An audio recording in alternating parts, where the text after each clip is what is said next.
Tahun 1998 lalu, Perdana Menteri Cina yang baru dilantik, Zhu Rongji, mendeklarasikan diri. Berikan saya 100 peti mati, 99 buah akan saya kirim untuk para koruptor, dan 1 untuk saya sendiri kalau saya korupsi. Pernyataan Zhu Rongji ini bukan main-main, bukan sekedar manis di bibir, tapi dia benar-benar melaksanakan amanatnya. Tidak berapa lama sesudah dia berniat memberantas korupsi di Cina yang sudah berakar di sana, seorang pejabat Partai Komunis Cina ditangkap dan dihukum mati. Padahal orang itu adalah teman satu partainya sendiri. Koruptor itu diarak di jalan, ditembak di belakang kepalanya. Seluruh hartanya disita oleh negara dan keluarganya disuruh mengganti peluru yang dikeluarkan untuk menembaknya mati. Kejam? Banyak yang bilang begitu. Dan kelompok hak asasi manusia yang berpusat di Amerika seperti biasa teriak-teriak, protes, tidak boleh ada hukuman mati karena manusia punya hak untuk hidup. Tapi Cina tidak peduli. Ribuan lagi koruptor mereka tangkap dan mereka tembak mati. Bahkan proses eksekusinya saja mereka siarkan di televisi supaya ada efek jerah. Dan hasilnya ekonomi mereka meroket. Mereka sekarang sejajar dengan negara-negara maju di dunia dengan aset ratusan ribu triliun rupiah. Bahkan mereka berani head to head masalah ekonomi dengan Amerika. Bisakah Indonesia menjadi seperti Cina pertumbuhan ekonominya? Bisa, asal mau sedikit kejam terutama pada koruptornya. Indonesia sama seperti Cina sebelum tahun 1998. Korupsi sudah menjadi budaya dari atas sampai bawah.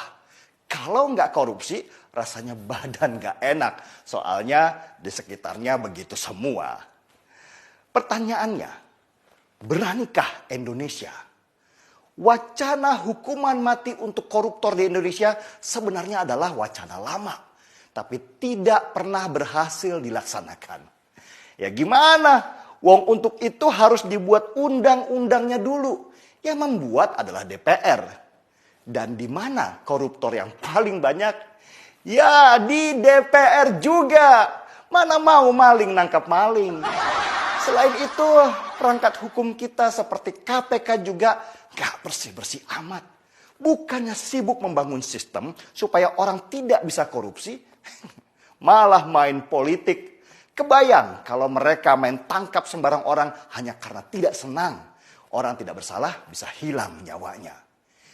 Cina bisa dengan mudah membuat produk undang-undang hukuman mati untuk koruptor. Itu karena mereka adalah negara satu partai. Jadi lebih mudah membuat peraturan. Sedangkan di Indonesia ada banyak partai, banyak kepentingan. Mau bikin produk undang-undang saja berantemnya nggak selesai-selesai. Tapi pas gajian, nagih duluan.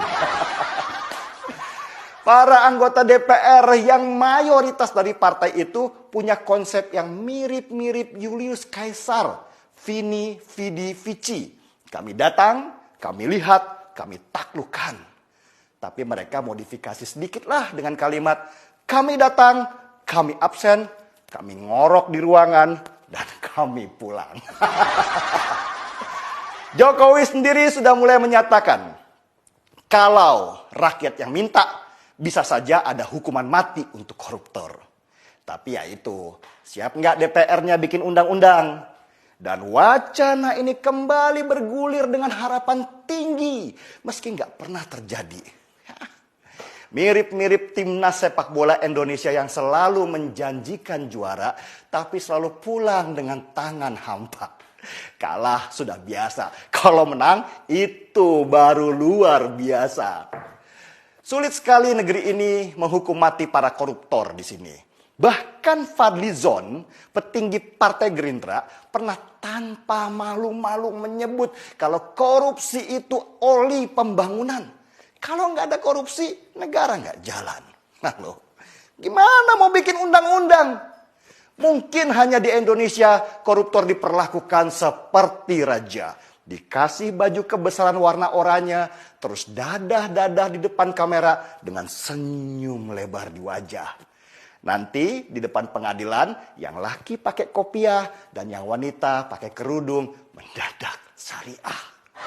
Lalu di penjara mereka bisa bayar untuk dapat ruangan mewah, bahkan bisa jalan-jalan dan nginap di hotel mewah. Dan kalau sudah tua, dikasih gerasi karena sakit mulu dan membebani keuangan negara. Jumlah rupiah merawat koruptor di negeri ini jauh lebih besar dari jumlah rupiah yang dikorupsinya. Sedangkan di Cina, peluru saja harus dibayar oleh keluarganya yang sudah dimiskinkan semiskin-miskinnya. Masih jauh panggang dari api bicara hukuman mati untuk para koruptor. Jangankan melawan Cina, melawan negara kecil seperti Vietnam aja, kita masih kalah. Sedih kan? Marki Bong, mari kita seruput kopinya.